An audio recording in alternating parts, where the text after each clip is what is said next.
Daniela D'Souza, and I'm an intern at Top Shelf Models. So today I'm going to be talking about Libor, its use in real estate, and then I will demonstrate with an example of how we have used Libor at Top Shelf Models. So the London Interbank Offered Rate, commonly known as Libor, is a benchmark interest rate index used to make adjustments to variable rate loans. And so we use it as a reference rate for mortgages, construction loans, permanent loans, as well as derivatives and other financial products. And this reference rate is determined by using Libor plus a spread based on the borrower's credit ratings or risk profile of the loan. So Libor is calculated by the Intercontinental Exchange Benchmark Association, or IBA for short, and it's calculated daily to reflect the rate that banks would charge one another for large loans of varying maturities from 1 day to 1 year. And so the IBA publishes 35 rates, and these interest rates are compiled for loans with 7 different maturities for each of the 5 major currencies, which is the Swiss franc, the euro, the pound sterling, the Japanese yen, and the US dollar. We have a little Libor tab over here, and we just download the Libor rates published by the IBA and use them in our assumptions.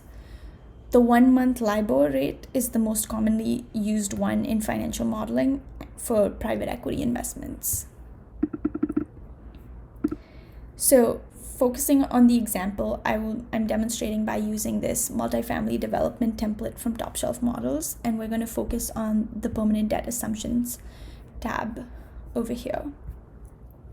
And so the relevant input functions that we're looking at are the fixed rate or spread over Libor, the Libor cap, and the Libor floor. And it's blue because we can input values in these functions. And so in this example, we can adjust cell N32 with a yes or a no, depending on whether the interest rates are fixed or whether they're variable.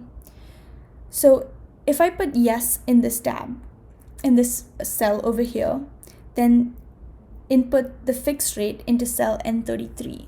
And so since this is yes, we're assuming the fixed rate from here is 4.5%. If I were to put this as no, we assume that it is not a fixed rate, we're using a variable rate. So we would assume the Libor curve plus this spread of 4.5%. And so these inputs then flow into the monthly cash flows tab from rows 172 through 176. And so in our assumption, we assume interest rates are fixed and the interest rate is 4.5%. So this assumption flows on to here. And so the interest rates are consistent across row 176 as the total interest rate of 4.5%. If I were to change this assumption to no, now we're assuming the variable rate, this assumption flows into the monthly cash flows again, and it assumes that the Libor curve, the Libor cap, and then we add the spread. So you notice that it has variable interest rates over here. So if it's assumed no, it also takes into account the projected Libor curve and then adds the spread in row 175 over here, unless the caps or the floors kick in.